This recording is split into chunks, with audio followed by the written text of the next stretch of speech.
지도를 펼쳐보면 유럽 대륙 옆에 비스듬히 누운 작은 섬나라가 보입니다. 하지만 이 조용한 섬의 땅 밑에는 로마 군단의 발자국 소리, 바이킹의 함성, 그리고 수많은 왕과 기사들의 야망이 잠들어 있습니다. 지금 여러분이 딛고 선 이 땅의 역사가 속삭이는 소리가 들리시나요? 자, 이제 시간을 거슬러 그 비밀의 문을 열어볼 시간입니다. 월드컵이나 국제 스포츠 경기를 볼 때 우리는 종종 잉글랜드, 스코틀랜드, 웨일스, 북아일랜드가 마치 각각 독립된 나라처럼 따로 출전하는 것을 목격합니다. 분명히 이들은 영국 유나이티드 킹덤이라는 하나의 국가 아래에 있는데 왜 이들은 하나로 뭉치지 않고 따로 싸우는 걸까요? 이 미스터리를 풀기 위해 우리는 약 2000년 전 브리튼 섬의 역사 속으로 시간 여행을 떠나야 합니다. 과연 그 답은 어디에 있을까요? 모든 것의 시작은 바로 켈트족의 땅이었습니다. 침략자들이 발을 들이기 전 이 섬의 주인은 바로 켈트족이었죠. 이들은 온몸에 문신을 새기고 싸우던 강인한 전사들이었으며 그들만의 독특하고 풍부한 문화를 가지고 있었습니다. 오늘날 우리가 즐기는 할로윈도 사실 켈트족의 새해맞이 풍습에서 유래한 것이죠. 이때까지만 해도 이 섬에는 잉글랜드나 스코틀랜드 같은 구분은 전혀 존재하지 않았습니다. 오직 켈트족의 땅이었을 뿐입니다. 하지만 평화는 오래가지 않았습니다. 기원 후 43년 당시 세계 최강이었던 로마 제국이 브리튼 섬을 침공합니다. 그들은 강력한 군대로 남부를 정복했지만 험준한 산악지대의 북쪽 켈트족은 끝내 정복하지 못했습니다. 결국 로마는 섬 중앙의 거대한 방벽, 바로 하드리아누스 장벽을 쌓게 됩니다. 이것이 브리튼 섬에 그어진 최초의 인위적인 경계선이었습니다.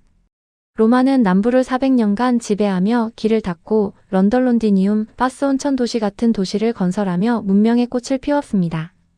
이 지역은 로마의 문명을 적극적으로 받아들이며 번성했죠. 5세기 거대했던 로마 제국이 쇠퇴하며 브리튼 섬에서 군대를 철수하자 섬에는 거대한 권력 공백이 생겨납니다. 북쪽의 다른 부족들을 막기 위해 켈트족은 바다 건너 게르만족 용병, 즉 앵글로 색슨족을 고용합니다. 하지만 비옥한 땅의 가치를 알아본 앵글로 색슨족은 돌변하여 켈트족을 공격했고 섬의 새로운 주인이 되었습니다. 이들의 정복은 실로 파괴적이었습니다. 켈트족은 무참히 학살당하거나 노예가 되었고 살아남은 이들은 섬의 가장자리, 즉 서쪽과 북쪽의 험준한 지역으로 쫓겨나게 됩니다. 이렇게 새로운 침략자들에 의해 섬에는 새로운 이름과 경계가 생겨납니다. 서쪽으로 쫓겨난 켈트족은 험준한 지형의 의지에 저항을 이어갔습니다. 앵글로색슨족은 이들을 이방인이라는 뜻의 웨일스라고 불렀고 이 지역이 바로 오늘날의 웨일스가 됩니다. 아이러니하게도 섬의 원주민이 자신들의 땅에서 이방인이 된 것이죠. 한편 로마도 앵글로색슨도 정복하지 못한 북쪽 땅은 켈트족의 마지막 보루로 남게 되는데 이곳이 바로 스코틀랜드입니다. 그리고 섬의 대부분을 차지한 앵글로색슨족은 자신들의 왕국들을 세우고 이 땅을 앵글족의 땅이라는 의미의 앵글랜드로 불렀습니다. 켈트어와 라틴어는 서서히 사라지고 이들의 언어가 오늘날 영어 잉글리시의 뿌리가 됩니다. 보시다시피 로마의 섬과 오파의 방벽은 이러한 경계들을 더욱 공고히 했죠. 약 600년간 이어졌던 앵글로색슨의 시대는 1066년 또 다른 침략으로 막을 내립니다. 바로 프랑스 북부 노르망디 공국의 공작 정보광 윌리엄이 잉글랜드를 침공한 것이죠. 그는 바이킹의 후예로 북쪽에서 온 사람이라는 뜻의 노르만으로 불렸습니다. 윌리엄 1세는 헤이스팅스 전투에서 승리하며 잉글랜드의 왕이 되었고 강력한 중앙집권 국가의 기틀을 마련했습니다. 그의 혈통은 놀랍게도 현재 영국 왕실까지 이어지고 있습니다. 이제 잉글랜드는 단순한 왕국을 넘어 섬 전체를 통일하려는 야망을 품기 시작합니다. 켈트족, 로마, 앵글로색슨, 그리고 노르만으로 이어지는 복잡한 역사의 흐름을 볼 수 있습니다. 13세기 잉글랜드의 에드워드 1세는 잔혹한 정복 군주로 유명했습니다. 그는 브리튼 섬 전체를 하나의 왕국으로 통일하겠다는 거대한 야망을 품었죠. 그의 첫 번째 목표는 바로 서쪽의 웨일스였습니다. 1283년 잉글랜드는 웨일스를 정복하고 완전히 종속시킵니다. 에드워드 1세는 웨일스에서 태어난 자신의 아들에게 프린스 오브 웨일스라는 칭호를 부여하며 웨일스에 대한 잉글랜드의 지배를 상징적으로 굳혔습니다. 이 전통은 놀랍게도 오늘날까지 이어지고 있습니다. 현재 영국 왕위 계승자에게 주어지는 이 칭호는 당시 웨일스인들에게는 뼈아픈 상징이었을 것입니다. 웨일스를 정복한 에드워드 1세의 다음 목표는 북쪽의 스코틀랜드였습니다. 스코틀랜드가 잉글랜드의 숙적 프랑스와 동맹을 맺자 그는 침공의 확실한 명분을 얻게 되죠. 1296년 잉글랜드군은 국경 도시 베릭을 잔혹하게 학살하며 침공을 시작합니다. 당시 기록은 사람들의 몸에서 흘러내린 피로 물레방아가 돌기 시작했다고 전할 정도로 그 참혹함은 이루 말할 수 없었습니다. 이 사건으로 에드워드 1세는 스코트인의 망치라는 섬뜩한 별명을 얻게 되었고 스코틀랜드인들의 가슴에는 지울 수 없는 깊은 증오를 새기게 되었습니다. 에드워드 1세는 단순히 영토만 정복하려 하지 않았습니다. 그는 스코틀랜드의 영혼을 짓밟으려 했습니다. 그는 스코틀랜드 역대 왕들이 즉위식 때 앉았던 신성한 스콘의 돌, 즉 운명의 돌을 약탈하여 잉글랜드로 가져갔습니다. 왕권의 상징이자 국가의 심장과도 같은 성물을 빼앗긴 것은 스코틀랜드인들에게 참을 수 없는 치욕이었습니다. 이 사건은 스코틀랜드인들의 저항 의지에 기름을 부었고 저항의 불길은 더욱 거세게 타오르기 시작했습니다. 나라가 위기에 처했을 때 언제나 그렇듯 영웅이 나타나기 마련입니다. 바로 영화 브레이브하트의 실제 주인공인 윌리엄 윌리스가 그였습니다. 그는 평범한 기사였지만 스코틀랜드 독립군을 이끌고 잉글랜드에 맞서 싸웠습니다.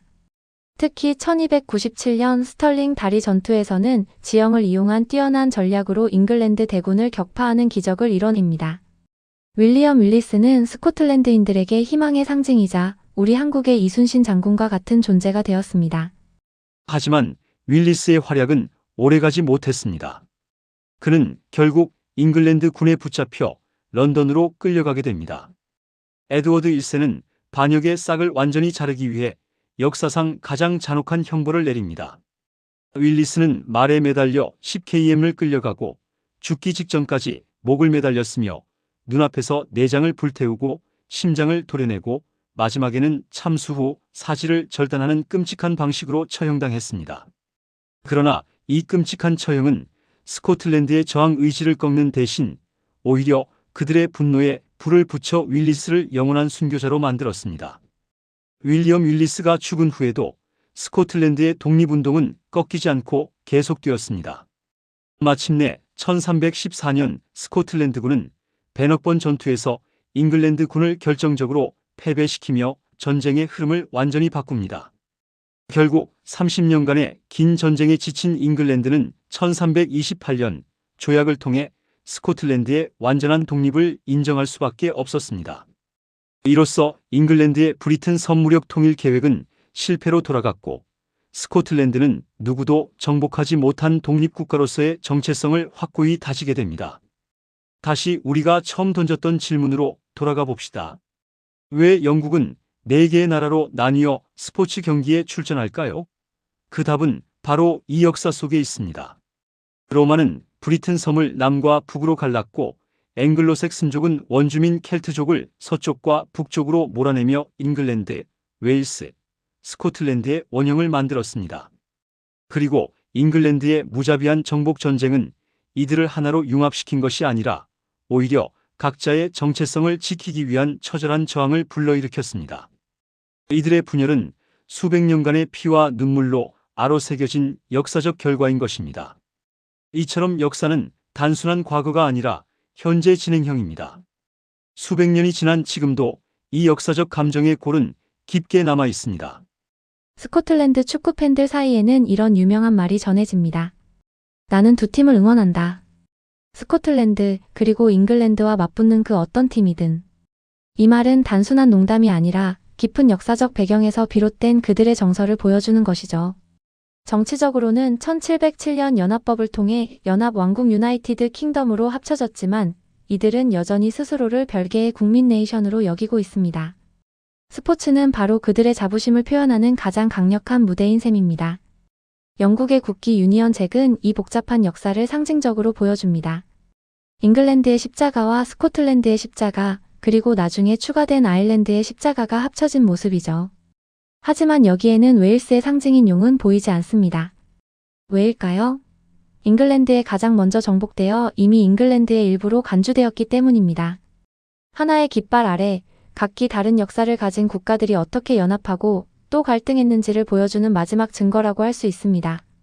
이 유니언 잭은 영국이라는 나라가 단순한 하나의 국가가 아니라 서로 다른 역사와 정체성을 가진 여러 국민들의 연합체임을 분명히 보여주는 상징입니다.